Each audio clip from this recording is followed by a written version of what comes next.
En la primera clase hemos presentado el tema del curso en general y hoy nos toca considerar los orígenes de la masonería.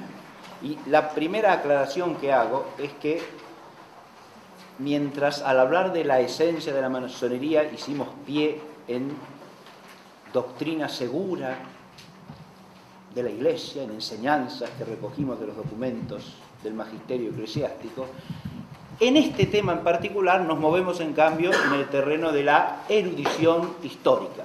Se trata de un tema histórico en gran medida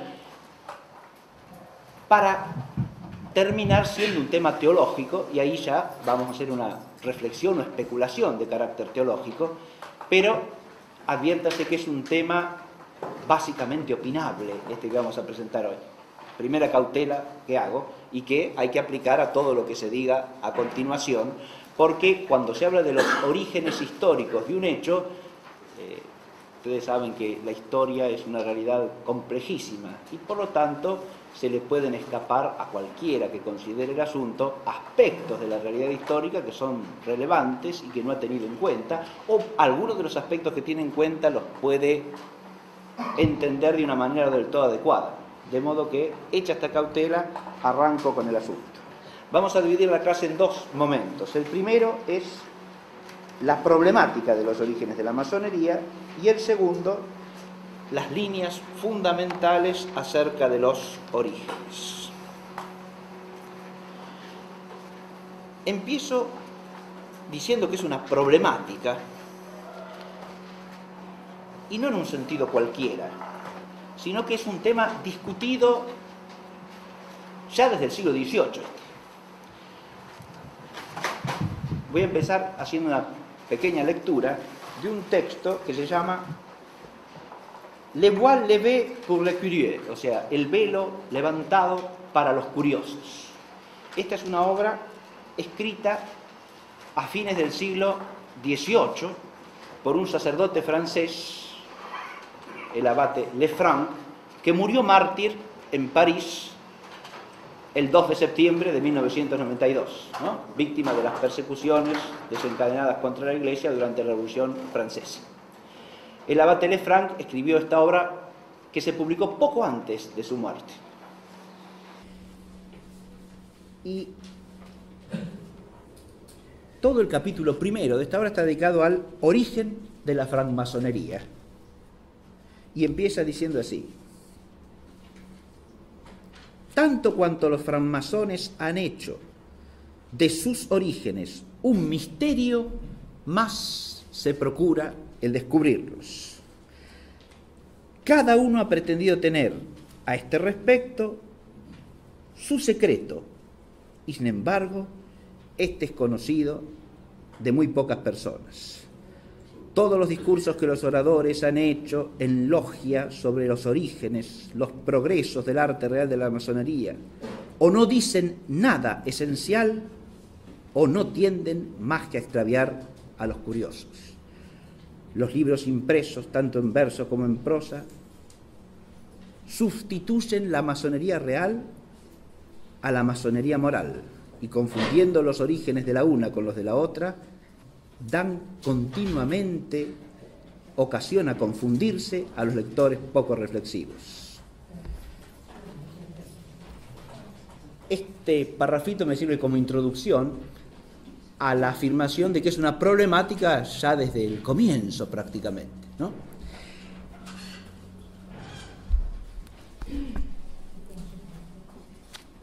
A fines del siglo XIX, un sacerdote español, Nicolás Serra y Causa, publicó este volumen que tengo en mano, que se llama Orígenes de la masonería.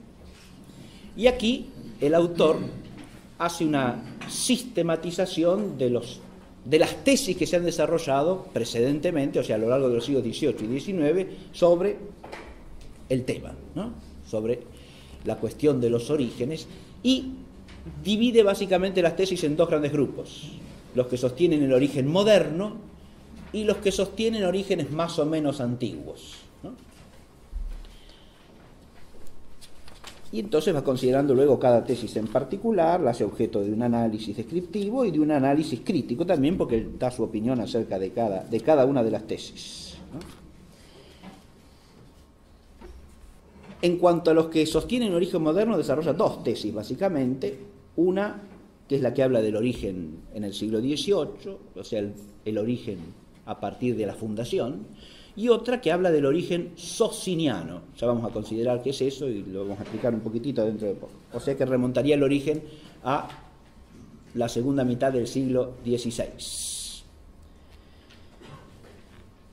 Y después empieza con los orígenes más o menos antiguos y expone lo que se llama el sistema templario, o sea, el origen estaría en los templarios, el sistema maniqueo, el sistema judaico y el sistema gnóstico. O sea, 4 tesis sobre los orígenes remontándose a la antigüedad cada vez más remota, ¿sí? De los templarios pasamos al origen maniqueo, de ahí al origen judaico y de ahí a un origen gnóstico que, según la tesis que expone, se recausa, se remonta a la antigüedad persa y egipcia. Muy bien.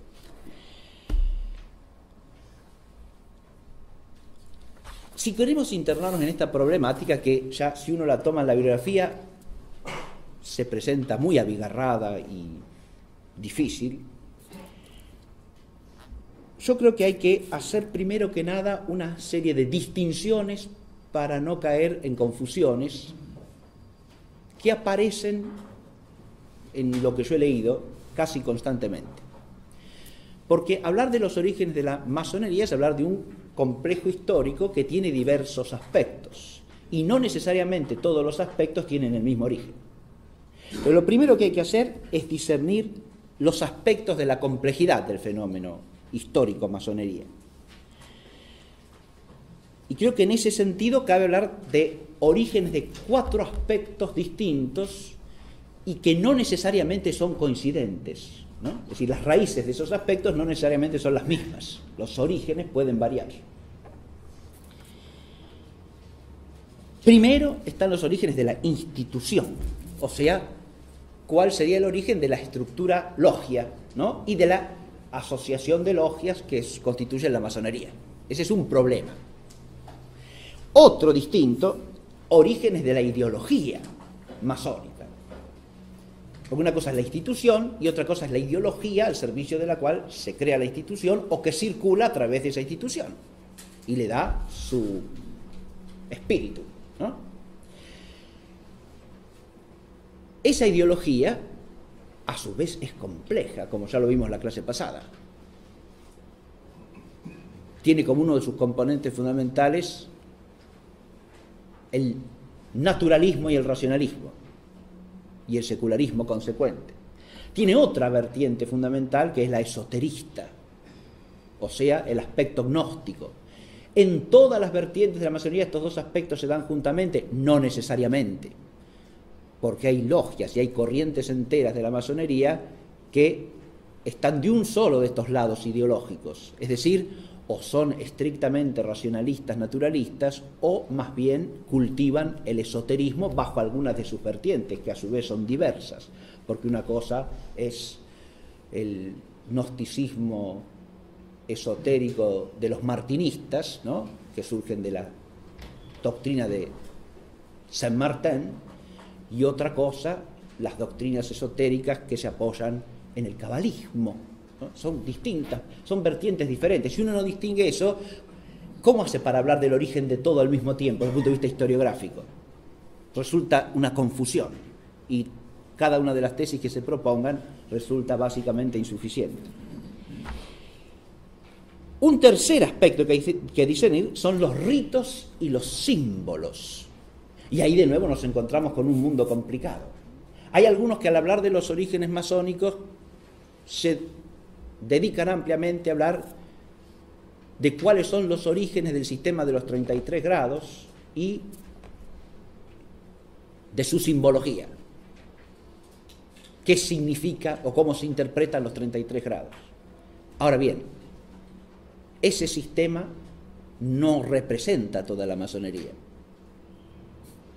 El sistema de los 33 grados pertenece al rito escocés y además a través de un proceso histórico complejo, porque en el siglo XVIII hubo disputas sumamente acaloradas entre las logias masónicas acerca del número de grados que había que aceptar.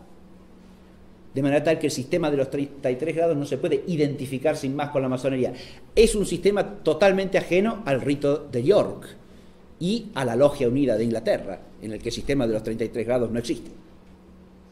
De manera tal que si habla uno del origen de eso, está hablando del origen de parte de la masonería o del fenómeno histórico masonería y no de toda la masonería. Y a su vez, si uno quiere dar la interpretación de los 33 grados, ahí nos metemos en otra diversidad y complejidad, porque no todas las interpretaciones son coherentes entre sí. Hay distintas interpretaciones del simbolismo de los 33 grados. Una la tienen ampliamente expuesta, por ejemplo, y muy interesante es el asunto, en el libro clásico Simbolismo de la Masonería de Monseñor Léon Meurin, ¿sí? En este libro hay una exposición amplia y, insisto, interesantísima del simbolismo de los 33 grados, pero es una interpretación posible. Esa interpretación tendrá, si partimos del estudio de eso, uno puede arrastrarle los orígenes a esa interpretación del significado de los 33 grados, pero identificar sin más el origen de esa interpretación de un rito que es parcial como el origen total de la masonería, de nuevo, es historiográficamente inadmisible. ¿Se entiende lo que estoy planteando, no? Es decir, es un fenómeno histórico en el cual hay que distinguir aspectos. Y por último, puse orígenes de los modos de obrar, es decir, de lo que podríamos llamar la estrategia y las tácticas típicas de la masonería como institución o de los masones como miembros de esa institución, no en su aspecto personal totalmente contingente y circunstancial, sino en cuanto a miembros de la masonería. Los modos de obrar de la institución, diríamos, ¿no? Que incluyen el tema del secreto, el de una autoridad jerárquica fuertemente autoritaria, el de proyectos y su ejecución con toda precisión, etc. Hay un modo de obrar determinado. Muy bien. Cada una de estas cosas puede ser analizada en cuanto a su origen distintamente, y en mi opinión debe serlo. Recién después de ese estudio uno puede llegar a una conclusión general sobre los orígenes en conjunto de la masonería. Pero no basta con esto, hay que hacer otra distinción importantísima para no caer en confusión también. Y no se refiere ya a los aspectos del fenómeno, cuyos orígenes hay que estudiar, sino a los niveles en que se puede entender el concepto de origen. Y esto tampoco hay que confundirlo. En un primer nivel, cuando hablamos de orígenes históricos, nos referimos a los inicios inmediatos, ¿no? Cómo se desarrolla el hecho a partir de ciertos acontecimientos inmediatamente precedentes que lo preparan y que desembocan en él. Entonces, hablar de esto sería hablar de cómo se forman las logias y cómo se genera la institución masónica directamente, inmediatamente. Este es el primer origen que hay que estudiar. En un segundo nivel, ya se trata de buscar otros fenómenos que sean antecedentes, y esos antecedentes pueden ser próximos o remotos, ¿no? Y antecedentes es un concepto historiográficamente vago que abarca cosas de muy distinta índole. Un antecedente puede ser una causa. Un antecedente puede ser una causa en sentido historiográfico, ¿no es cierto? Fenómeno que nutre, alimenta el fenómeno que va a venir. Puede ser simplemente una preparación, de nuevo insisto, próxima o remota, o puede ser nada más que un fenómeno análogo, pero que no tiene vínculo causal directo con el fenómeno que estamos estudiando. Y son cosas distintas. Si yo digo, este fenómeno es un antecedente que fácticamente prepara el hecho, estoy hablando de una concatenación de hechos cuya cadena puedo documentar historiográficamente, ¿no? Viene este hecho, de este hecho surge este otro y de este otro surge este otro. Entonces establezco un antecedente fáctico como causa parcial o total de otro fenómeno histórico. pero puedo hablar de un fenómeno que aconteció en otra época, que es parecido, que es similar, y eso no es necesariamente un fenómeno cuya concatenación causal pueda asociar de modo directo como si fuese algo que prepara directamente este otro fenómeno histórico. Voy a poner un ejemplo sencillo de esto, porque estoy hablando a lo mejor en términos muy abstractos que son, digamos así, de prolegómenos historiográficos del problema que tenemos que abordar. Pero pongo un ejemplo de esto que estoy diciendo. Si uno estudia desde el punto de vista de la historia del pensamiento, ciertos autores del siglo XVIII, como los clásicos del empirismo iluminista, por ejemplo, Locke, Hume, o el propio Kant también, padre del criticismo trascendental, uno puede hacer entre lo que dicen estos autores y lo que decían los antiguos sofistas griegos un paralelismo que es clarísimo. Son dos fenómenos de estructura similar desde el punto de vista del pensamiento. Hay negación del ser de las cosas, hay negación de la cognoscibilidad de ese ser, hay la postulación del hombre como medida de todas las cosas, ¿sí? Si uno conoce las sentencias de Gorgias y Protágoras y las compara con lo que dicen estos autores, hay una similitud. Ese fenómeno se puede pensar como un antecedente. Ahora distingo, diría el escolástico, antecedente como causa próxima o remota, niego, porque no hay concatenación causal entre un pensamiento y el otro. Pertenecen a instancias históricas diversas, a coyunturas históricas no conexas directamente entre sí, de manera tal que no puedo decir que uno sea la causa del otro. ¿Está claro esto que digo? Los sofistas aparecen en la Grecia clásica en el siglo V a.C., en un contexto histórico, con un trasfondo histórico real totalmente distinto a la aparición de estos autores, que son autores que aparecen dentro de la cristiandad europea en el siglo XVIII.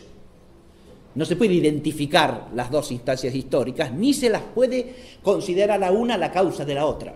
¿Está claro? Pero sí se puede establecer un paralelismo, y entonces eso nos lleva a otro nivel de orígenes, porque establecido el paralelismo y la analogía, uno puede preguntarse cuál es la raíz de ambas formas de pensar en el espíritu humano.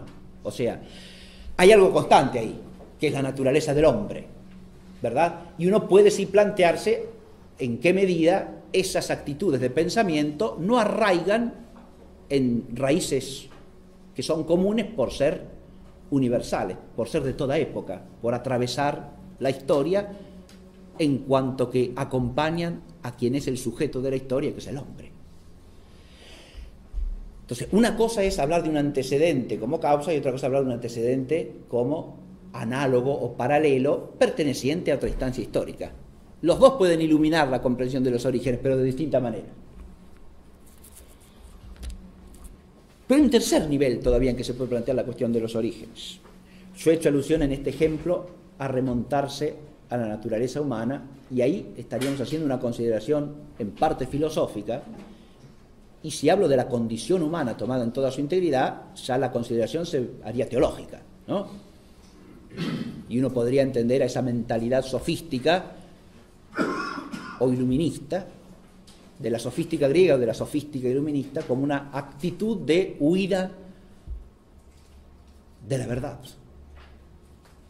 de rechazo también de la verdad, de afincamiento en el hombre independientemente y sin importar lo que las cosas son, lo cual en última instancia es una manera del hombre de absolutizarse a sí mismo, ¿no?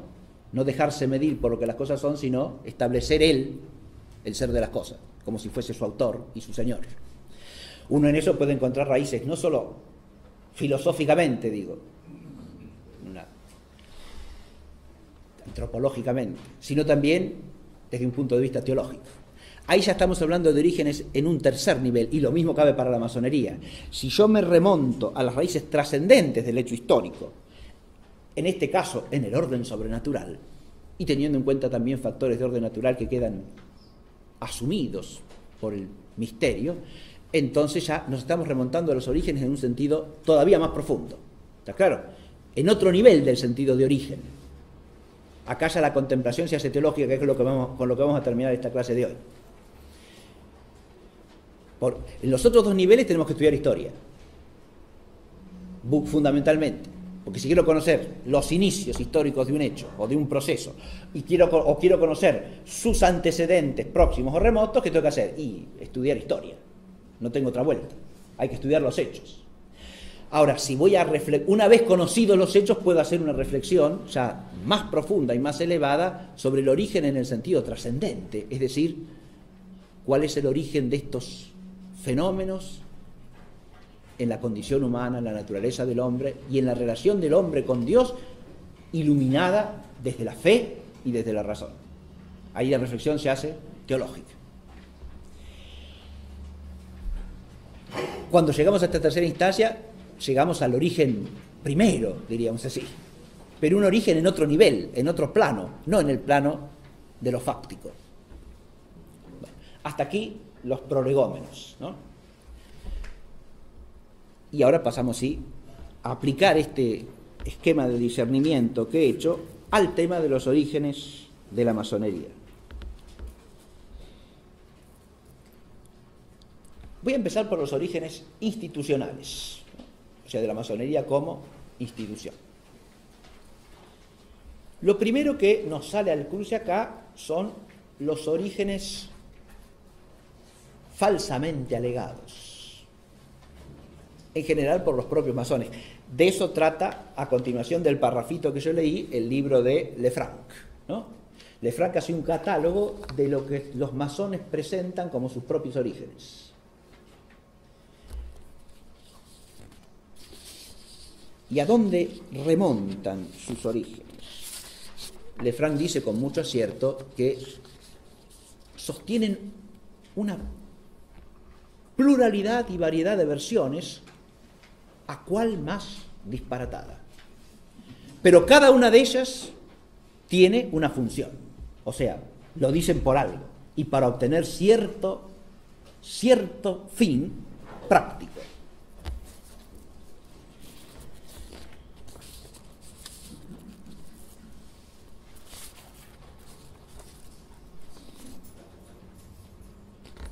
Entre esos orígenes presuntos o supuestos está el origen en los antiguos misterios, los misterios de Isis y Osiris en Egipto.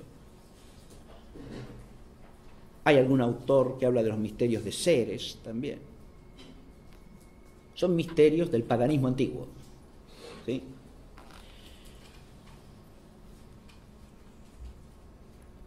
Estas logias del siglo XVIII, al reclutar adeptos, explica Lefranc, les imponen una serie de ritos de iniciación, ¿no? Y les imponen el dar a conocer una serie de cosas acerca de sí mismos, ¿no? Que para el candidato puede resultar sorprendente o difícil de aceptar, ¿no? Como exigencia.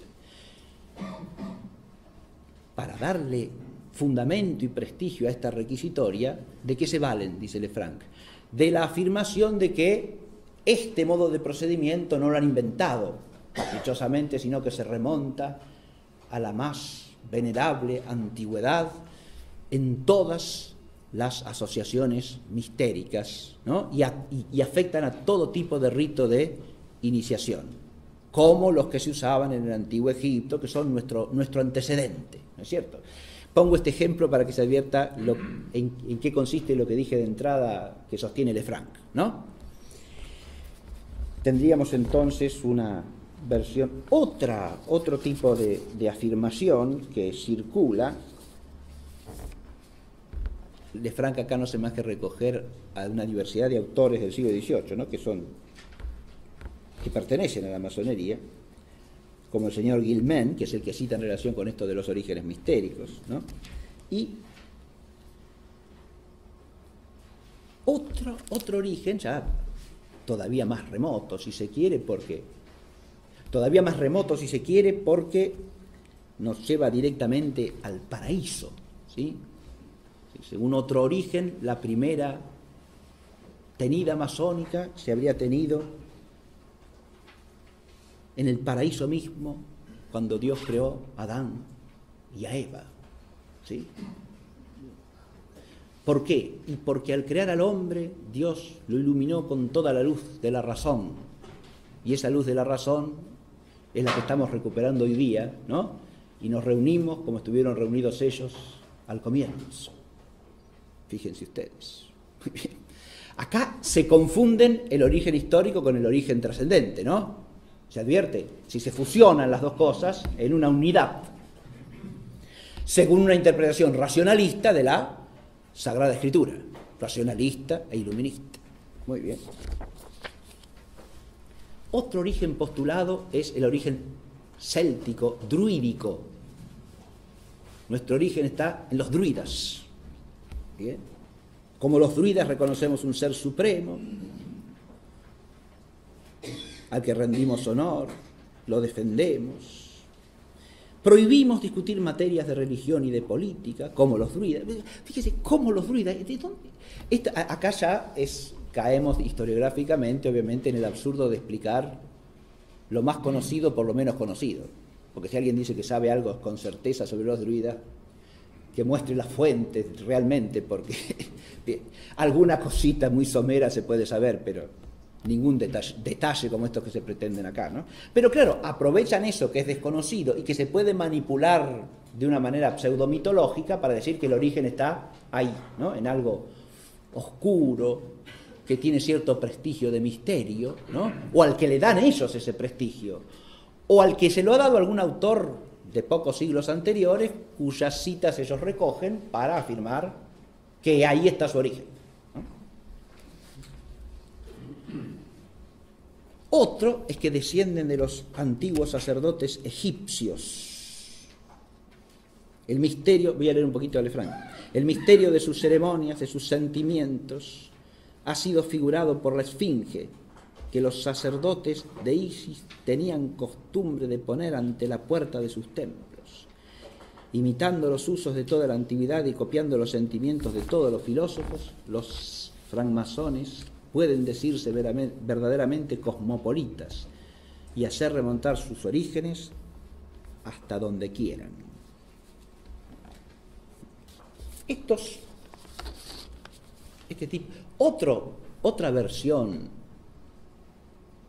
institucionalmente, es decir, acá la institución vendría o de los antiguos cultos mistéricos, ¿no? O del sacerdocio druídico, o del sacerdocio egipcio, variantes de la misma versión.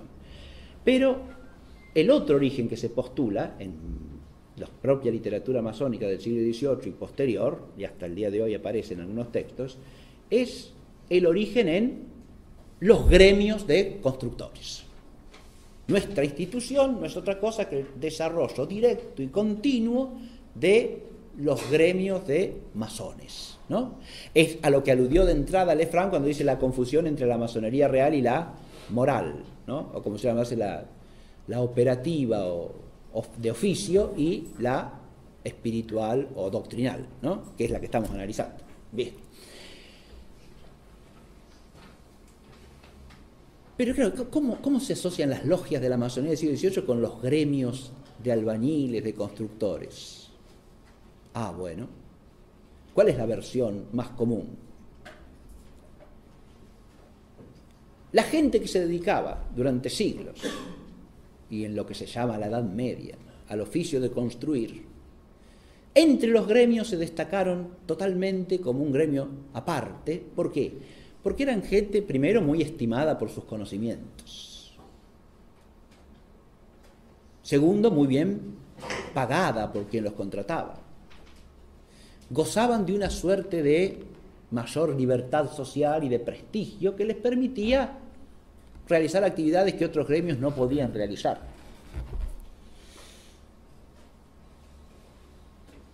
Esa libertad y ese conocimiento los aplican ¿para qué? Y para cultivar la sabiduría racional ancestral. Acá es donde viene la conexión con el racionalismo, con el naturalismo y con las otras versiones sobre los orígenes, ¿no? Ellos se hacen depositarios de una especie de sabiduría de tipo superior, ¿no? que habría circulado oculta y secretamente a lo largo de los siglos. Fíjense que acá estamos lo ahistórico por completo, ¿no? Esto es algo que carece de toda documentación posible, ¿se entiende? Existe. Pero esa sabiduría oculta que circula y que va a parar a ellos, ¿sí? Para esto hay algunos que adoptan la versión de que los constructores o edificadores de la Edad Media en realidad son herederos de los constructores y edificadores de las pirámides egipcias y de los monumentos intermedios de todas las edades históricas, ¿se da cuenta? Otra cosa que carece de toda verosimilitud en absoluto. Bien, pero, e incluso aluden a hechos históricos que tampoco prueban lo que pretenden, ¿no? Esos constructores antiguos habrían llegado desde Egipto hasta Roma, de Roma hasta las Galias, de las Galias hasta Inglaterra, donde habrían pasado en el siglo X. Hacemos saltos de siglo como si no pasase nada, salteamos milenios así, olímpicamente, y desembocamos en que en el siglo IX un rey anglosajón contrata para construir una catedral a un grupo de constructores franceses, y ahí está el origen de la masonería. Bien. Ahí, miren, ahí ni siquiera está el origen del gremio de constructores en sentido propio, a pesar de que estos constructores están sometidos a una regla y una cierta norma de trabajo que les impone el rey, pero no precisamente con un estatuto corporativo gremial, cosa que no existe en toda la cristiandad europea hasta fin del siglo XII, fin del siglo XI, comienzo del siglo XII. ¿Está claro? Nunca en el siglo IX. Lo que les da el rey es una norma, como si fuese una especie de contrato de trabajo. Usted tiene que hacer así, así, así, comportarse de esta manera, etc. Si usted lee esos estatutos que le pone el rey, no tiene nada que ver en absoluto ni con la ideología masónica, ni con los principios que rigen operativamente a la masonería del siglo XVIII, nada de nada. Muy bien. Pero, ¿para qué este origen? Esta es otra variante de la sabiduría suprema que ha circulado ocultamente entre estos libres constructores, ¿no es cierto? Gente con muchos conocimientos, gente libre, por lo tanto precursores de ¿qué? Del hombre racional y libre que hay que construir y que es la base del mundo nuevo, ¿verdad? Entonces, pero desde el punto de vista institucional, ¿para qué sirve eso? Y para darle cierta patente de antigüedad y de legalidad a la logia masónica, que no sería otra cosa que el antiguo gremio, ¿está claro? Que ha alcanzado su plenitud como asociación de hombres libres y racionales. Bien. Todos estos orígenes desde el punto de vista histórico los podemos claramente descartar y calificar sin temor a estar diciendo algo irrazonable como orígenes falsamente alegados. Por ahí empezar.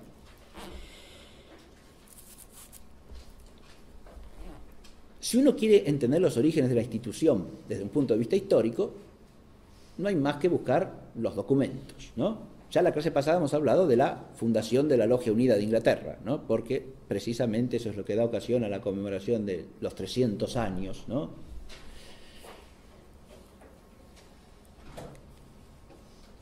Que nos mueve a hacer esta reflexión, de alguna manera. Esa logia unida de Inglaterra presupone logias anteriores, porque es la unión de otras que preexisten, ¿está claro? De modo que entre la segunda mitad del siglo XVII y comienzos del siglo XVIII tenemos que situar en Inglaterra el surgimiento de logias, que son logias preparatorias de lo que va a ser la Logia Unida de Londres, o las otras logias unidas que van a ir surgiendo en Inglaterra, en Francia y luego en otros países. ¿Está claro? De nuevo, acá el fenómeno es complejo, no se da en todos los lugares del mismo modo, ni de un modo estrictamente simultáneo, pero sí la fase cronológica en que tenemos que situarnos es segunda mitad del siglo XVII, comienzos del siglo XVIII. Ahí es donde tenemos el desarrollo de estas agrupaciones que podemos llamar logias premasónicas o asociaciones premasónicas, ¿sí?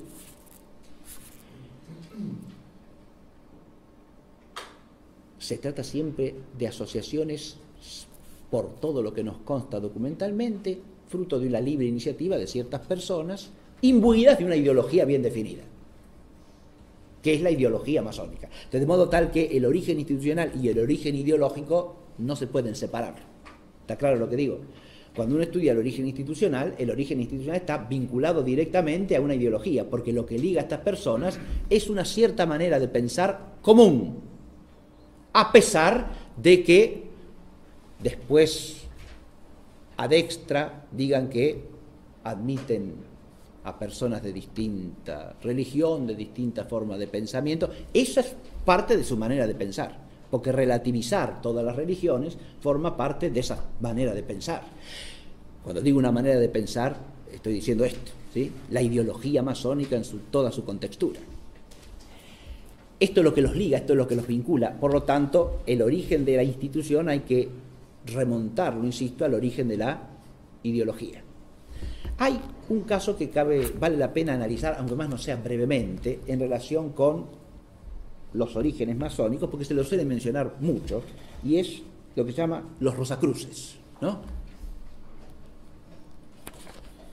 Si uno trata de estudiar históricamente ese fenómeno, en realidad la primera logia rosacruciana que existe aparece en Alemania a fines del siglo XVIII. O sea que no es un origen. ¿Está claro lo que dije? Es un fenómeno posterior. Lo que existe antes, ¿qué es? Y lo que existe antes es simplemente un conjunto de textos, básicamente 2 libritos que salieron en Alemania en el siglo XVII, ¿no? Comienzos del siglo XVII.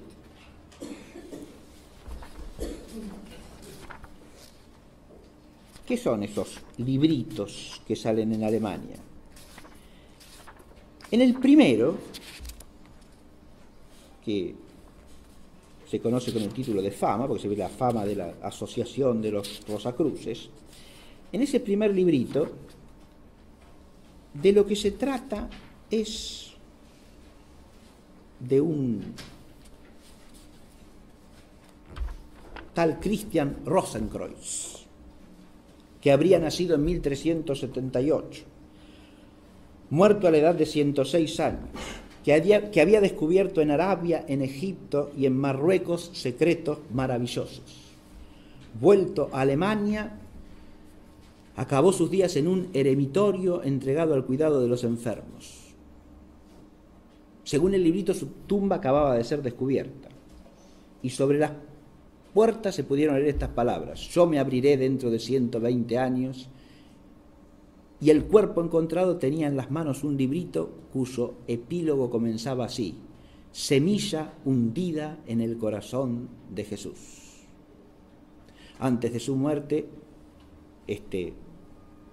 Rosenkreuz, que habría vivido en el siglo XIV, ¿no?, se había asociado a 3 hermanos que decidieron admitir a otros 5 para formar la Fraternidad del Espíritu Santo.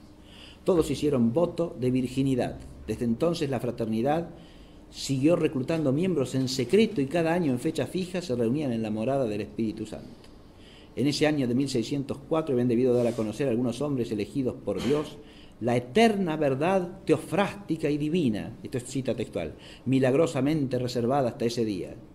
La luz divina se os ha aparecido como la estrella se apareció a los magos para que enseñéis al mundo perdido el verdadero camino de la filosofía eterna, es decir, del conocimiento del Mesías y de la luz de la naturaleza en los tiempos del imperio del Espíritu Santo, cuando será descubierto el tercer tesoro escondido, la edad de oro del género humano. Esto se publica en Kassel, Alemania, en latín en el año 1614. Este librito, que contiene esto que acabo de describir, ¿no? Es el que se conoce con el título de Fama Fraternitatis, la fama de la fraternidad de los Rosacruces. Bien. En el mismo año sale otro librito, que es la Confessio, confesión de la insigne fraternidad del muy honorable Rosenkreuz dirigida a los hombres de ciencia de Europa.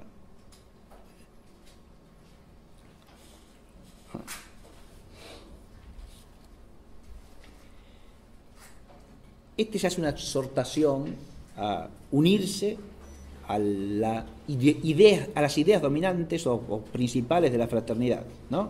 Y es un llamado a todos los hombres de ciencia para que respondan a sus llamadas fraternales. Ellos encontrarán a nuestro lado más maravillas y misterios de los que han podido adquirir jamás hasta ahora. El Creador ha impreso en la naturaleza los mismos caracteres que ha incorporado a la Santa Biblia.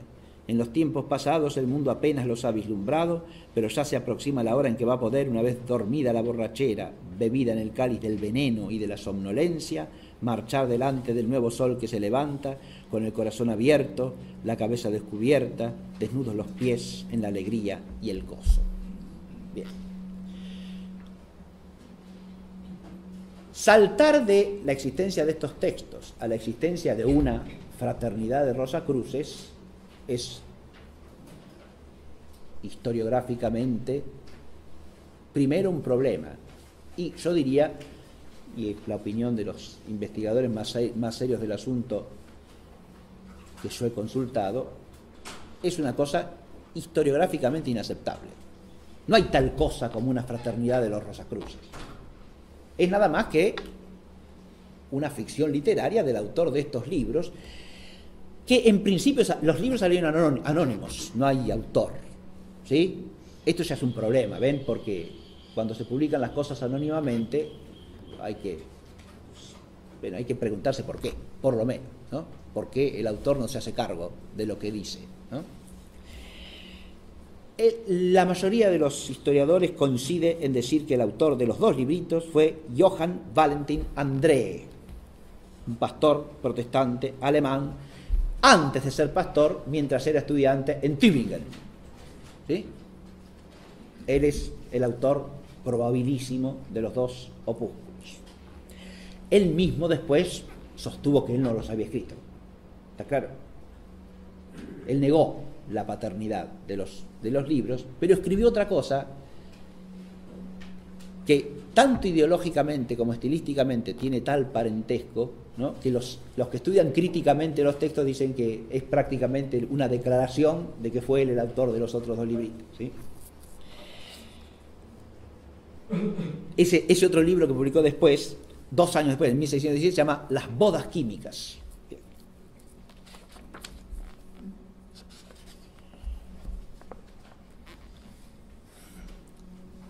En ese libro hay quienes rastrean influjo de otro personaje que está vinculado a la ideología esotérica de esta época y bebe en las fuentes herméticas, que es el inglés John Dee, ¿no? El autor André parece conocer los escritos de Dee y aplica algunas de sus ideas en estos textos que compone. El tema de los Rosacruces nos sirve, por lo tanto, para rastrear los orígenes ideológicos de la masonería, pero no los orígenes institucionales. ¿Está claro esto? Porque no hay tal asociación rosacruciana a comienzos del siglo XVII. Lo que hay sí es una ideología vinculada a esos textos que crean la idea de una asociación rosacruciana, ¿no? Estos textos tienen su impacto histórico. Hay quienes los leen, quienes los comentan, quienes se entusiasman con ellos. Ese es el hecho, ¿está claro? No la existencia de la asociación de la que el libro habla.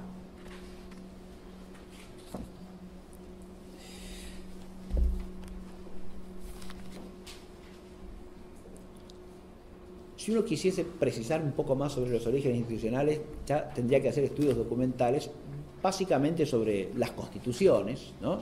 Yo aludí a la primera constitución que conocemos, que es la de Anderson, lo dije en la clase pasada, ¿no es cierto? Y entonces estudiar los textos de estas constituciones, ver qué antecedentes tienen organizativamente, o si son una producción original, ¿no?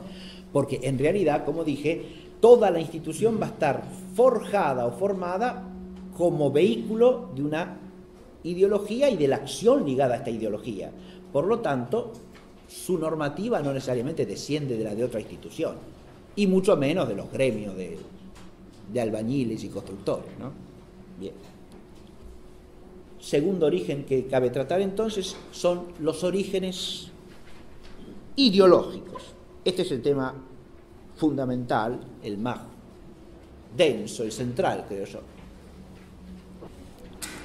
Ya dijimos la clase pasada que esencialmente hay que vincular la masonería con la ideología iluminista. Entonces, hablar de los orígenes ideológicos es hablar de los orígenes del iluminismo. Y el esquema que les voy a presentar está centrado en 3 orígenes fundamentales, o si ustedes quieren, 2 principales con un accesorio,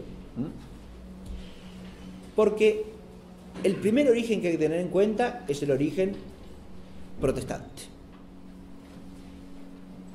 Esto lo imponen los mismos hechos, además de lo que esencialmente es la ideología iluminista masónica. Digo, lo imponen los mismos hechos, ¿por qué? Y porque los principales países en que se desencadena el fenómeno son países protestantes. Empezando por Inglaterra, por supuesto, pero también Escocia. Alemania es la parte protestante. De hecho, en las zonas católicas de Alemania el fenómeno masónico es posterior, o sea, más tardío, viene después. La única excepción a esto es Francia, pero de Francia voy a hablar dentro de un momento, así que por ahora lo dejo. Adviértase, sin embargo, que si bien después de la guerra de religión, que se desencadena en la segunda mitad del siglo XVI, el reino de Francia seguirá siendo una monarquía católica, la victoria católica sobre el protestantismo en Francia es parcial. O sea, el fenómeno hugonote sigue existiendo, bajo un régimen de tolerancia, hasta la revocación del edicto de Nantes por Luis XIV, prácticamente 2 siglos después. Recuerden que dije la clase pasada que uno de los 2 principales organizadores de la Logia Unida de Inglaterra venía de una familia de hugonotes que se había establecido en Londres después de la revocación por Luis XIV del edicto de Nantes, ¿no? Bien. Pero antes, estos también están en Francia. No son solo los hugonotes los que hacen presente la perspectiva protestante en Francia entre el siglo XVII y comienzos del XVIII. También está el jansenismo. Francia es el único país en que la ideología teológica jansenista prende y se difunde con cierta amplitud. Y recordemos que las doctrinas de Jansenio entre la relación de la naturaleza y de la gracia están mucho más cerca de la herejía protestante que de la verdad católica, ¿no? Y por eso fueron condenadas por el magisterio pontificio. De manera que tenemos por lo menos 2 vertientes históricas que considerar de presencia protestante en Francia, que de alguna manera nos permiten entender por qué Francia también queda asociada al fenómeno de los orígenes masónicos. Pero cuando hablamos del origen protestante, ¿a qué nos referimos? Hay aspectos del origen que son directos, podríamos decir, directos, y hay otros que son indirectos.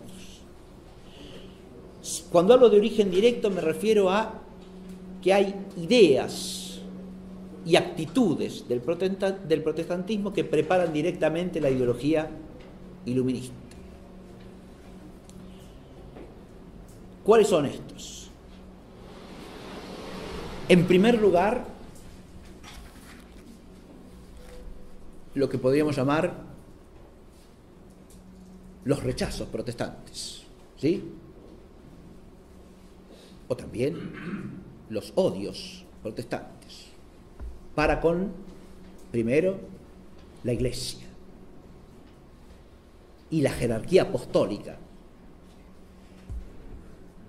En segundo lugar, la tradición de la fe. Tercero, la autoridad papal. vinculada a estas dos cosas, ¿no? La suprema jerarquía de la Iglesia y la suprema autoridad que custodia el depósito transmitido en la Iglesia desde el origen, ¿no? Pero también un cierto rechazo, esto es más profundo, si se quiere, teológicamente, el rechazo del teandrismo cristiano en sentido propio, es decir, de la unidad de lo divino y lo humano en el misterio de Cristo, en el misterio de la Iglesia y en el misterio de la vida cristiana. Es una unidad en la cual hay unidad sin confusión, distinción sin separación, y hay una presencia transfigurante de la gracia en la criatura.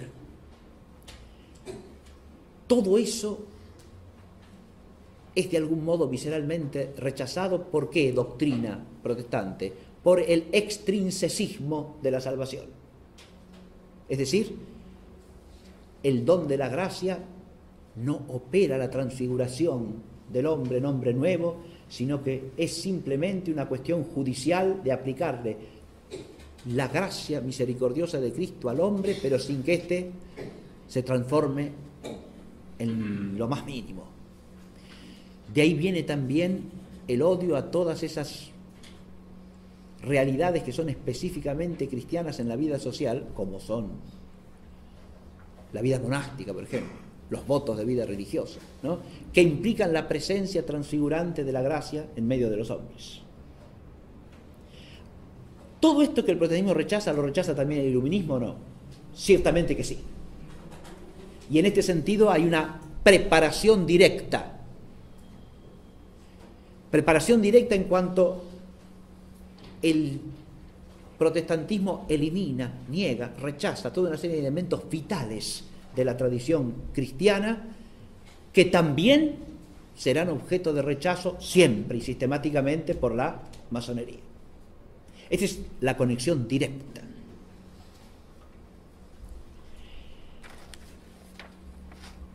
Hay otras cosas que no he mencionado, otras cosas en las que prepara también directamente la ideología protestante a la ideología iluminista. Ese extrinsecismo que he hecho de la doctrina de la gracia y de la salvación tiene consecuencias en la concepción de la vida de la Iglesia y de la sociedad. El voluntarismo, el autoritarismo moral y político y el pragmatismo de la vida cristiana. Se dice, y con razón creo yo, que la intención originalmente piadosa que puede mover y fideísta que mueve sin duda alguna a los principales promotores del protestantismo como Lutero, Calvino, al llevar al subjetivismo en la interpretación de la Escritura, promueven sin duda alguna el secularismo que pretenden evitar,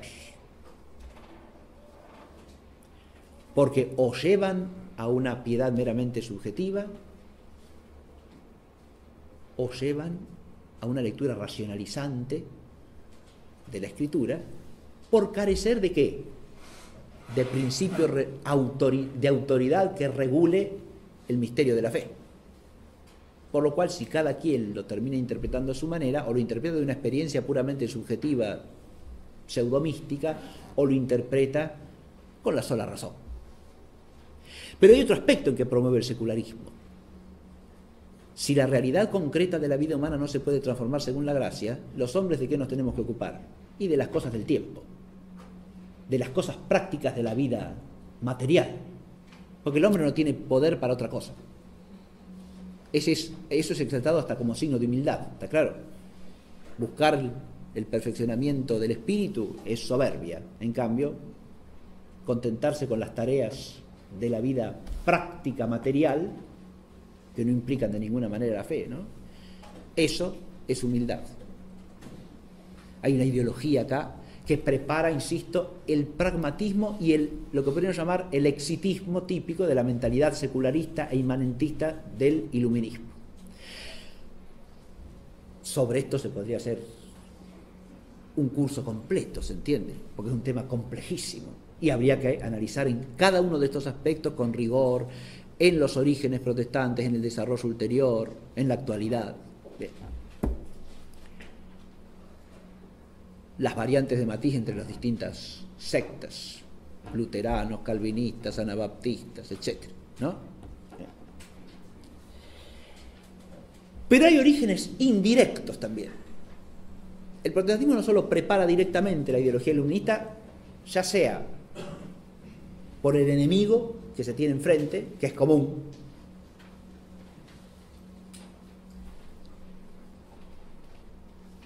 vuelvo al gesto ritual de la conmemoración en Inglaterra, ¿no? El deán de la catedral y el llamado, o el que se llama arzobispo de Canterbury hoy día, le prestan el templo catedralicio a la Gran Logia Unida de Londres para que... En eso pueden estar perfectamente unidos, ¿está claro? En realidad, los dos están usurpando el lugar santo, que se lo han arrebatado a la Iglesia. A esto me refiero con que hay un enemigo continuo ahí, ¿no? ¿Se advierte esto? Sí, es la Iglesia Católica y es también también las naciones propiamente católicas, ¿no es cierto? En el plano histórico, concreto o político, ¿no? La fobia o el odio masónico contra la España católica tiene como antecedente directo e inmediato el odio protestante contra la España católica, que no es menos firme ni virulento.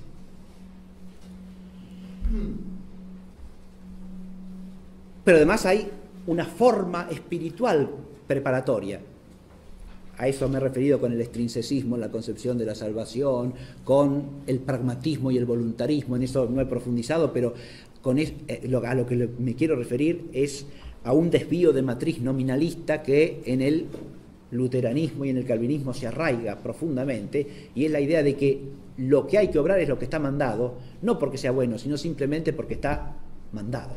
Buscar la razón de la fe es impío. La fe es obediencia ciega. ¿Está claro? Eso también es una ideología que prepara directamente ciertos aspectos de la mentalidad iluminista. El pragmatismo, el voluntarismo de construir un mundo nuevo, ¿sí? ¿A partir de qué? De la sola voluntad del hombre, porque la voluntad es soberana para poner lo que quiera. Si no es la de Dios, será la del hombre. Y si la del hombre se identifica con la de Dios, como es en el iluminismo, no en el protestantismo, ¿está claro? Decir que hay una preparación, decir que hay identidad, ¿no? Es claro esto. La sustitución de la voluntad divina por la voluntad humana se opera en el iluminismo y es propia de la concepción masónica, no de la protestante. Pero la absolutidad de la voluntad es un elemento común y por eso digo que hay una preparación ideológica allí, ¿no? Pero hay también orígenes indirectos. ¿Qué son los orígenes indirectos? Cuando hablamos de orígenes indirectos nos queremos referir a que hay una preparación como por rebote, diríamos, por efecto rebote. ¿Qué quiero decir con esto? Mire, el aspecto principal de esto es fácil de entender. El protestantismo es radicalmente un fideísmo, fe sola. Y fe sola quiere decir sin la razón, no solo sin las obras, sino también sin la razón. La razón no tiene nada que hacer con la fe. La razón está intrínsecamente corrompida y es un mal. Porque es de la naturaleza humana, y la naturaleza humana se arruinó con el pecado de Adán. Para siempre, insanablemente, irremisiblemente. Eso genera una concepción religiosa hostil a la naturaleza humana. Esa no es la concepción cristiana, pero sí es, por lo menos en gran medida, la concepción protestante. Lo es en la ideología teológica de los fundadores.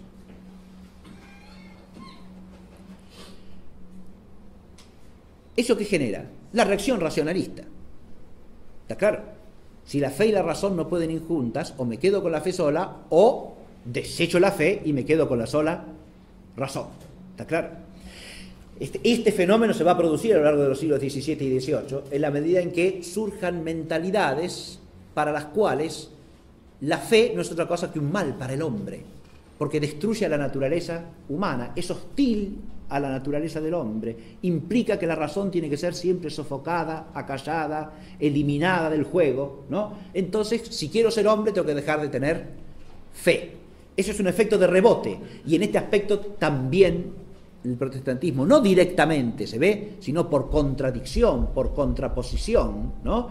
Genera efectos que están en los orígenes del iluminismo y por lo tanto de la masonería. Hay un origen histórico en particular en el cual, que de los alegados ya en el libro de Serra y Causa, ¿no? Yo hablé del origen, la tesis socinianista, ¿no? Uno de los orígenes que se defiende es que la masonería remontaría sus orígenes a la prédica de Fausto Socini. Sí, ya termino. Fausto Socini. Fausto Socini es un reformista protestante de la segunda mitad del siglo XVI, sobrino de otro protestante ya que fue Lelio Socini, que integró un círculo protestante en Vicenza. La familia era oriunda de Siena, pero Lelio se estableció que era el tío de Fausto, se estableció en Vicenza y ahí integró una agrupación de reformistas que fue finalmente disuelta, pero donde el propio Fausto lo dice, él aprendió los principios del auténtico cristianismo, es decir, del reformismo protestante. Pero Socini después va a ser un itinerario biográfico bastante curioso, un personaje que hay que estudiarlo bien. Se va de Italia, pasa por diversos países en un itinerario que lo lleva hacia los Balcanes y termina en Transilvania. Y después de estar un tiempo en Transilvania, tolerado por la autoridad política, cuando cambia el príncipe, ¿no? Se va a Polonia. Y en Polonia va a organizar una grupo. En realidad, él no crea una secta propiamente dicha, sino que reúne a varias sectas en torno a él. ¿Sí? Varios grupos de protestantes que había en ese momento en Polonia, entre los cuales había una secta unitariana, es decir, negadora del misterio trinitario. Y esto es lo que va a distinguir a los seguidores de Socino. Pero el unitarianismo en Socini, y ahí está, para esto se puede leer ampliamente a Lefranc, que pone... Lefranc es el primero que sostiene la tesis sociniana, el autor, el francés que leí de entrada. Lefranc es el autor primero que sostiene la tesis de que los orígenes de la masonería hay que buscarlos en las ideas de Socini y en el grupo organizado por Socini. ¿Por qué? Él habla al mismo tiempo del origen ideológico y del origen institucional concreto. Porque primero ideológico, ¿por qué? Ahí hay elementos interesantísimos, en realidad, y muy verosímiles. ¿Por qué? Porque Socini no solo niega los misterios fundamentales de la fe cristiana, a diferencia de los otros protestantes, ni Lutero ni Calvino niegan la Trinidad y la encarnación del Verbo. La interpretan a su manera, pero no hay negación, ¿no? En cambio, Socini niega los dos misterios centrales de la fe cristiana. Por lo tanto, su religión se reduce a un monoteísmo naturalista.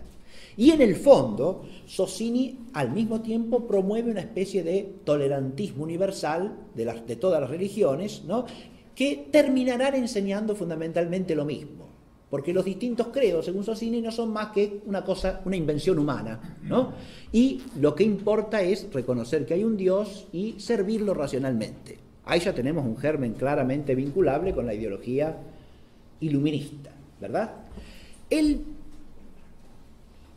proceso histórico concreto es que los socinianos que están en Polonia van a ser expulsados finalmente de Polonia, y la mayor parte de ellos se van a refugiar en Inglaterra en la época de Cromwell. Estamos a mediados del siglo XVII en Inglaterra.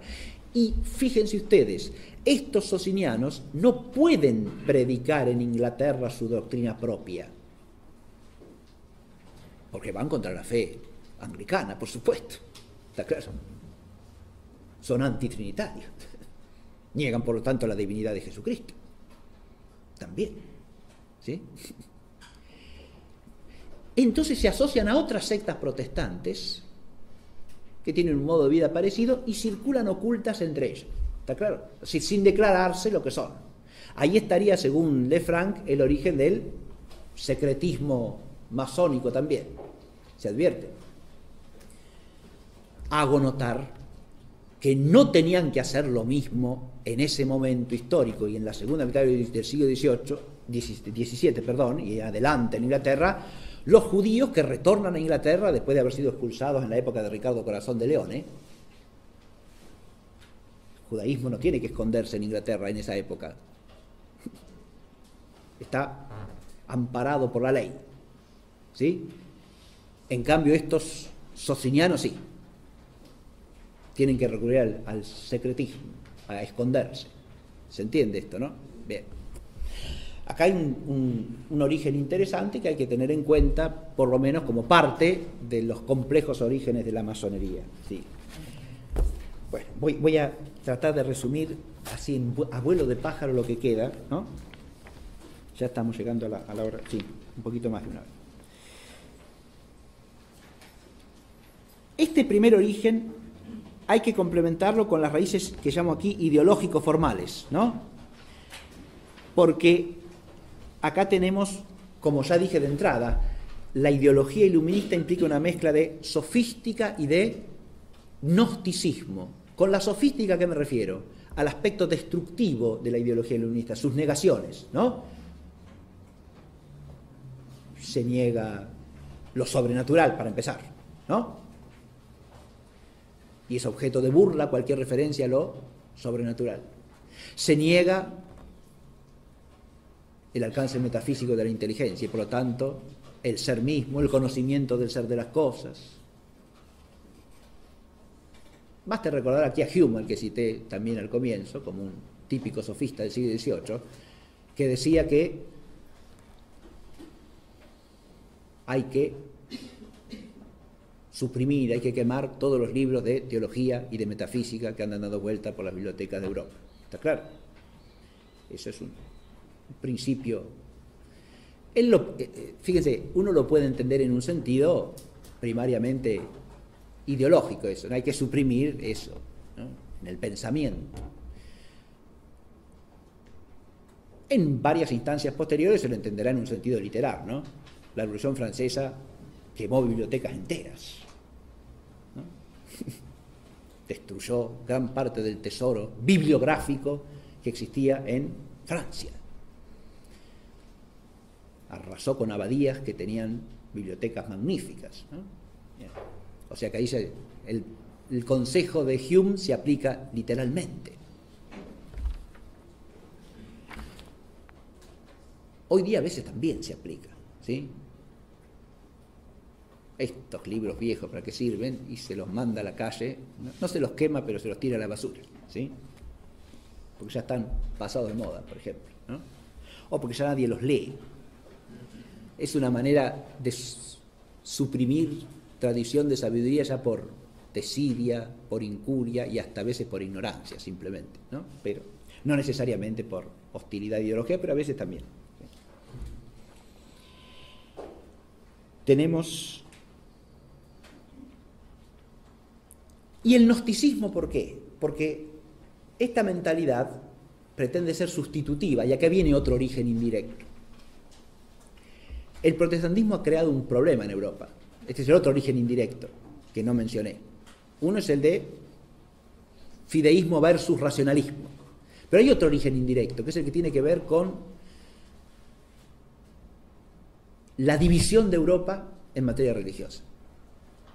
El fenómeno protestante va a crear el cisma estable de la cristiandad occidental. ¿no? Y esa situación, a su vez, va a ser germen de ¿qué?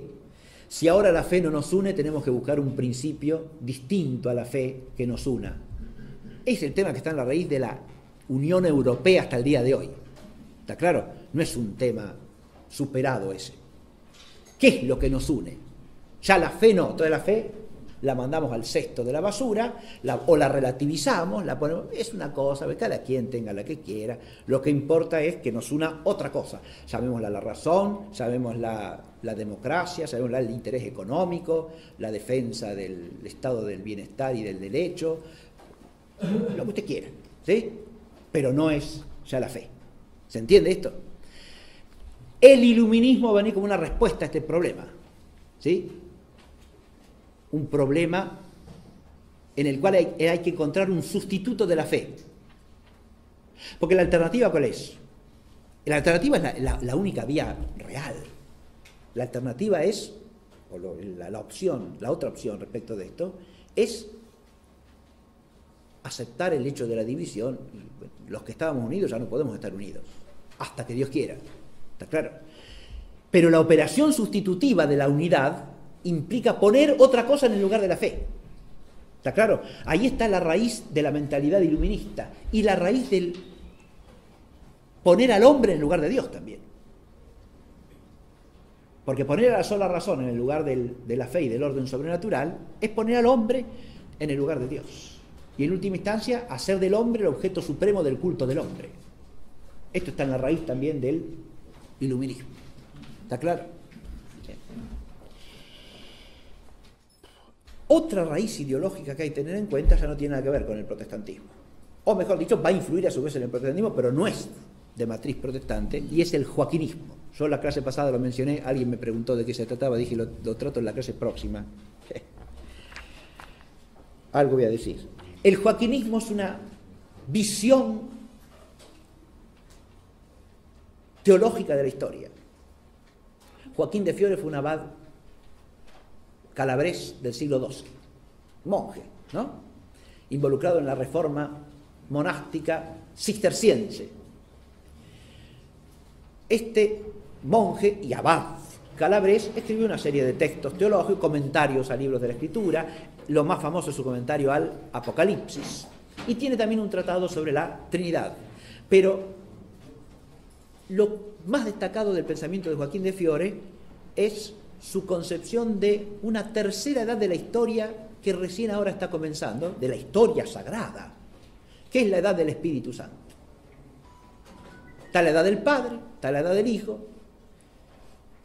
pero en lo que difiere Joaquín de Fiore de toda la enseñanza patrística y tradicional católica, es decir, de la visión de la historia desde la fe, en lo que difiere Joaquín, es en entender que la edad del Hijo es una edad intermedia provisoria, porque el Espíritu Santo todavía no ha venido.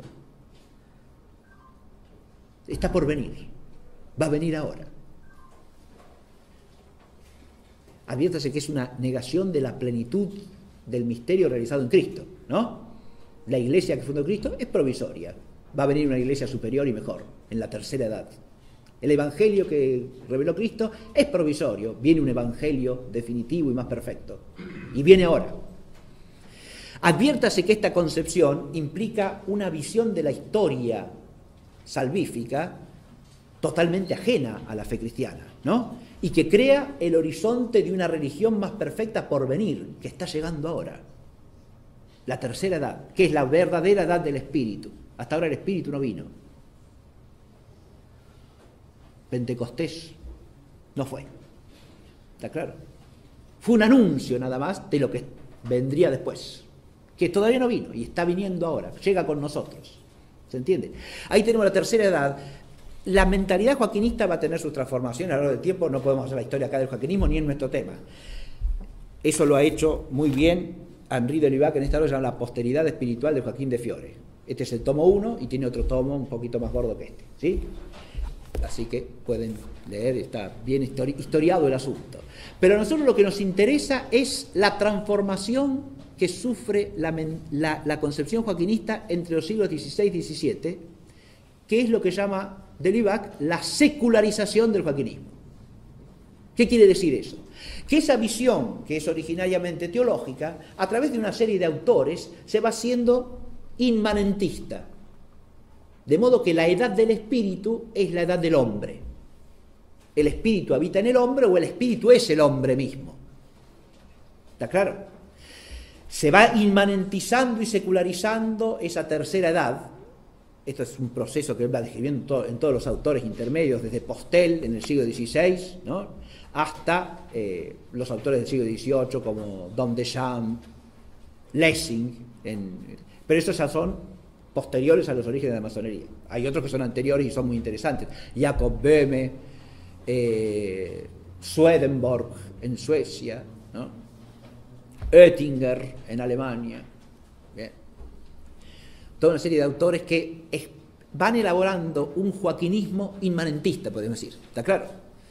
Donde el hombre, ya sea en su intimidad mística, ya sea en su operatividad social, y ahí vienen dos vertientes distintas del joaquinismo, una misticista, otra político-revolucionaria, diríamos, ¿no?, interpretan esa tercera edad como un logro del hombre, ¿no?, y como la edad definitiva del proceso de la liberación humana.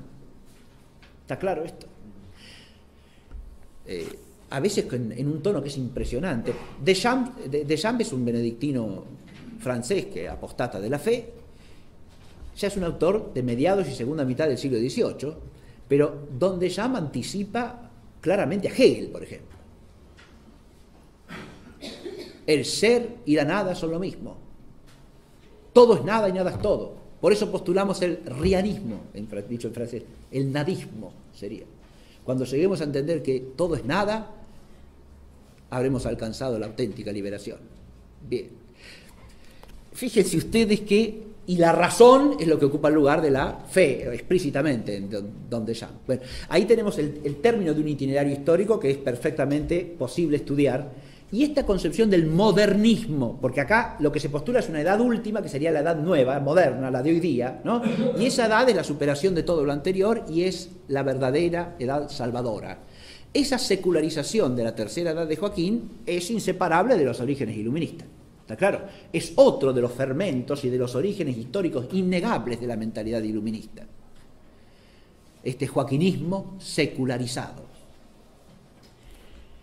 Este origen se combina con el otro, a su vez. Este joaquinismo secularizado circula en ambientes protestantes y en ambientes católicos en la medida en que esos católicos se separan de la Iglesia, como el caso de Don Deschamps que dije recién. Bueno, suficiente con esto. Yo puse ahí otras actitudes, pero no voy a... el caso francés lo mencioné hace un rato en relación con los elementos del protestantismo que hay en la Francia del siglo XVII y XVIII, pero en el caso francés hay otro origen que me interesa mencionar, porque es un tema histórico muy interesante que afecta después a todo el decurso, la trayectoria posterior de la masonería.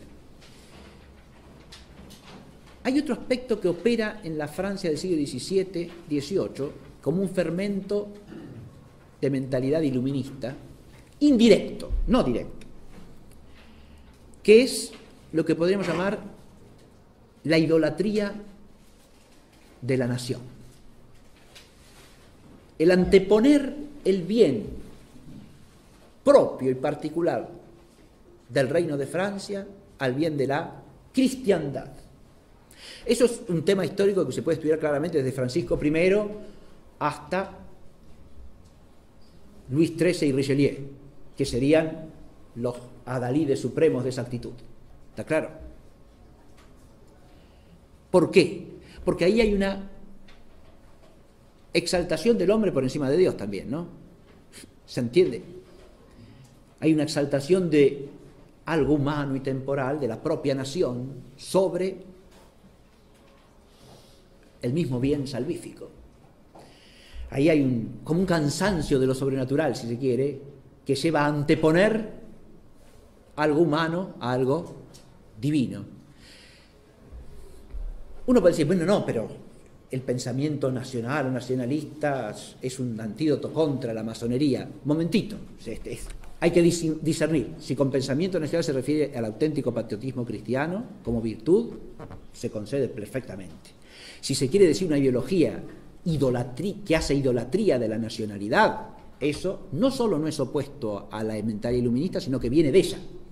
La nación como mito supremo no llega a su culminación en esta época en que Francia sigue siendo católica, llega a su culminación en la Revolución Francesa, donde la nación está por encima de todo. ¿Está claro?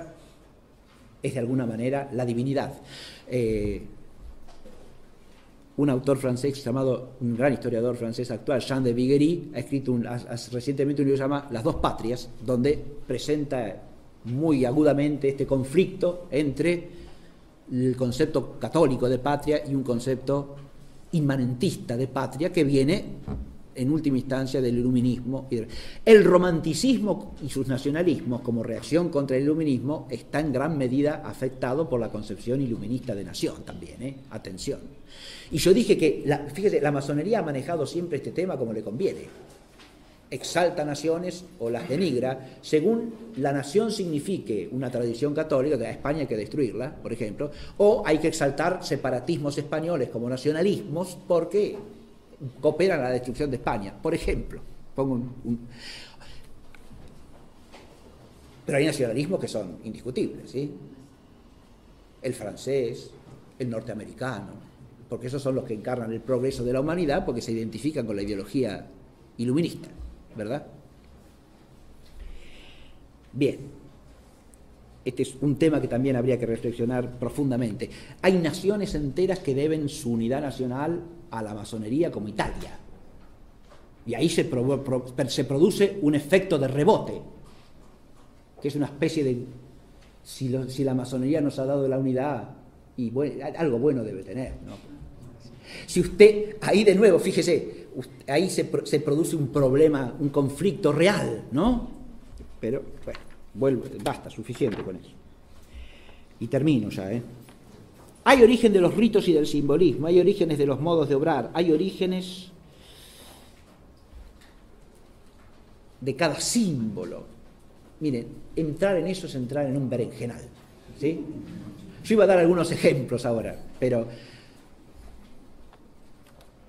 el símbolo de los Rosacruces, ¿qué significa? Usted acá tiene, en este libro tiene 3 páginas donde aparecen 4 interpretaciones distintas de autores antiguos que se supone que saben lo que significa, y son 4 cosas totalmente distintas, ¿sí? Bien. Así que, de nuevo, usted ve, hay símbolos que tienen un significado más o menos coherentemente explicado, sí, pero la pirámide, ¿no? O el obelisco, o el ojo de la providencia, sí, son todos símbolos ampliamente difundidos, ¿verdad? Bien. Remiten a la idea de pirámide, obelisco, a la arquitectura, ¿no? El antiguo Egipto, a la idea de la construcción. Cuando van acompañados de lemas que los ilustran, entonces uno entiende bien. Si usted ve en el emblema norteamericano la pirámide acompañada del lema Novus Ordo Seclorum, el nuevo orden de los siglos, la pirámide es símbolo de la construcción de ese nuevo orden, obviamente, ¿no es cierto? De la arquitectura no ya material, sino de la arquitectura social, ¿verdad? De la ingeniería social que hay que hacer ahora, creando un nuevo orden de cosas en toda la humanidad, ¿no? Bien. Pero es interesantísimo eso, pero no voy a hablar ahora de eso. Hay orígenes complejos en la simbología, ¿no? Hay símbolos que los masones inventan, otros que toman de fuentes diversas. Los símbolos que parecen vincular a los templarios, por ejemplo, están interpretados a partir de los documentos de condena de los templarios, y hay que ver si esos símbolos existieron realmente en los templarios. Ese es otro tema que no voy a abordar ahora, ¿no? El presunto origen templario. Bien. Eso pasa por la discusión historiográficamente muy seria de si el proceso contra los templarios tiene causa justa o en realidad es una ficción amañada por el rey Felipe IV contra la orden templaria, y entonces la situación histórica cambia radicalmente. ¿Está claro? Bien. di una palabra nada más sobre los orígenes trascendentes. Todos estos orígenes que estamos vislumbrando implican siempre desde el punto de vista teológico toda una serie de problemas. Porque adviértase que ya hablemos de los orígenes protestantes, de los orígenes joaquinistas. Nos estamos moviendo en el terreno del cristianismo. ¿Sí? ¿Se advierte esto? Yo puse aquí un título para vincular, porque es otra de las tesis que pone Serra y Causa, ¿no? La tesis judaica, es decir, el origen de la masonería en el judaísmo. Ese es un tema muy interesante y al mismo tiempo complejo, del que voy a decir una palabrita, pero no puedo dejarlo sin mencionar.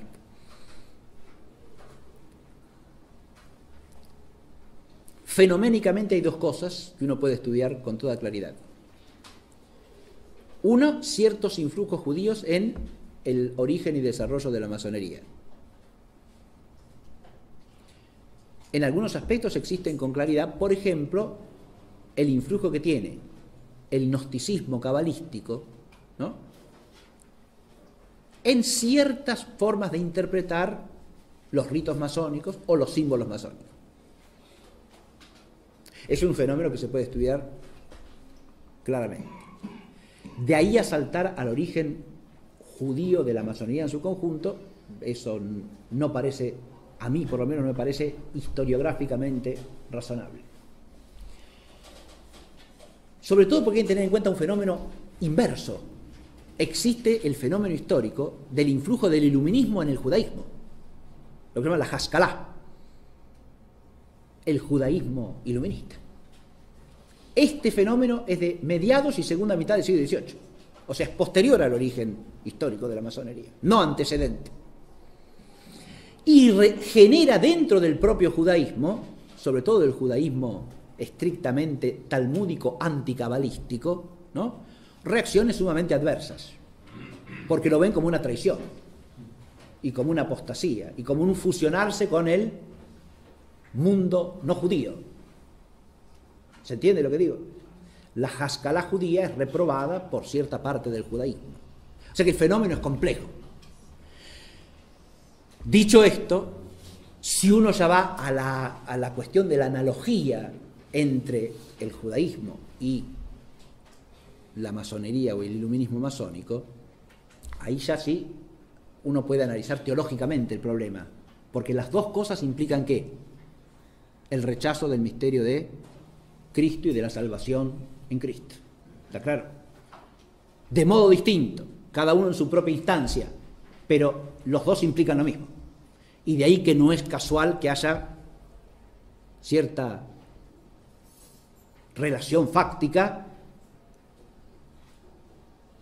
e incluso en ciertos aspectos cierta alianza estratégica perfectamente verosímil y razonable, ¿no?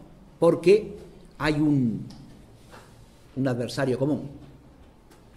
¿Sí? Esto es un tema complejo también y sumamente profundo, que tiene hasta raíces escriturarias, ¿está claro? Pero por eso hay que desembocar en el plano teológico. Para ver esta analogía hay que desembocar en el plano teológico y estudiar profundamente categorías como la de infidelidad, incredulidad, apostasía, que son categorías bíblicas, ¿está claro?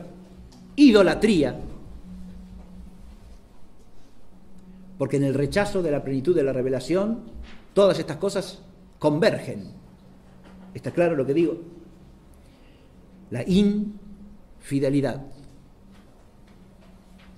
al misterio revelado, ¿no?, y a la palabra de Dios y al don total de Dios. La incredulidad, o sea, la falta de fe. La idolatría, dije, que implica estas dos cosas, porque en cuanto no se le presta a Dios la fe que se le debe, en cuanto no se es fiel a la alianza de la que se forma parte, sea la antigua, sea la nueva, entonces hay que buscar un ídolo, ¿no?, que sustituya al Dios verdadero. Y por último dije apostasía, que es el separarse de la fe, el que ha recibido la fe, ¿no? Y el fenómeno de la masonería y del iluminismo están atravesados todos en sus orígenes por la actitud apostática, ¿sí? Porque el grueso de los iluministas y de los masones originales son cristianos bautizados, ¿está claro? De modo que hay un fenómeno de apostasía allí, que se ha ido extendiendo progresivamente, en la medida en que la masonería ha ido avanzando y ha ido ocupando espacios y ha ido modelando, según esa idea de la construcción, amplios y densos aspectos de la vida social en la que nos movemos hoy día. Quería terminar mostrándoles y comentando brevemente las imágenes que tenemos en el programa, ¿sí? Ahí está la imagen completa que aparece en la tapa del programa, ¿no? Esto está tomado de un códice que contiene el comentario al Apocalipsis del Beato de Liébana. El Beato de Liébana es un monje español del siglo VIII, ¿sí? Que vivió... La Liébana está en Cantabria, ¿no? La zona que quedó exenta del dominio árabe, ¿sí? Nunca la ocuparon los árabes. Los orígenes del reino Astur están allí, ¿no? Y de la reconquista, por lo tanto, y de la resistencia contra la invasión. El Beato de Liébana escribió un comentario al Apocalipsis que después se copió constantemente en España. Este es un códice copiado en el siglo XI, encargado por el primer rey de Castilla. Don Fernando I de Castilla y su esposa Doña Sancha encargaron este códice, bellísimamente ilustrado, ¿no? Con miniaturas magníficas, que ilustran el comentario al Apocalipsis del Beato de Liébana, y por lo tanto son todas ilustraciones alusivas al texto del Apocalipsis. En esta primera,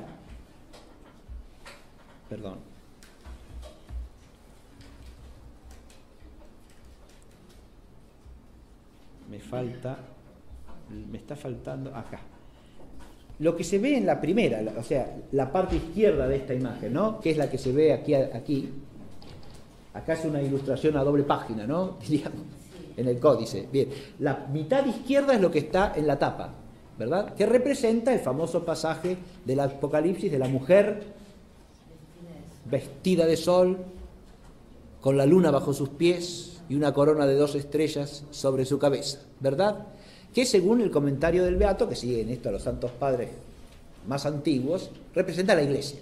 La otra interpretación es tipológica mariana, ¿no? Pero la interpretación básica es que esa mujer es la Iglesia y está perseguida por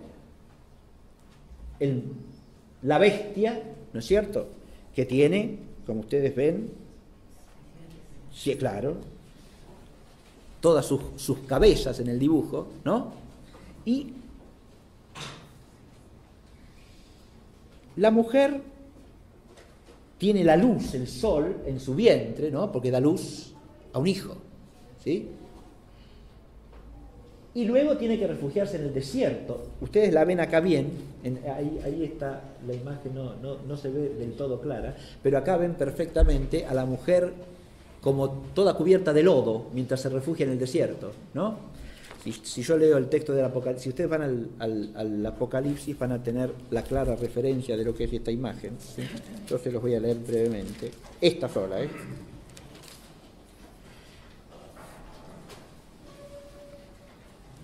Apareció en el cielo una señal grande, una mujer envuelta en el sol con la luna debajo de sus pies y sobre la cabeza una corona de 2 estrellas. Y estando encinta, gritaba con los dolores del parto y las ansias de parir. Apareció en el cielo otra señal y vi un gran dragón de color de fuego que tenía 7 cabezas y 10 cuernos. Si ustedes los cuentan, están todos los cuernos. Y sobre las cabezas 7 coronas. Con su cola arrastró la tercera parte de los astros del cielo y los arrojó a la tierra. Se paró el dragón delante de la mujer que estaba a punto de parir para tragarse a su hijo en cuanto le pariese. Parió un varón que ha de apacentar a todas las naciones con vara de hierro. Pero el hijo fue arrebatado a Dios y a su trono. La mujer huyó al desierto en donde tenía un lugar preparado por Dios para que allí la alimentasen durante 1260 días.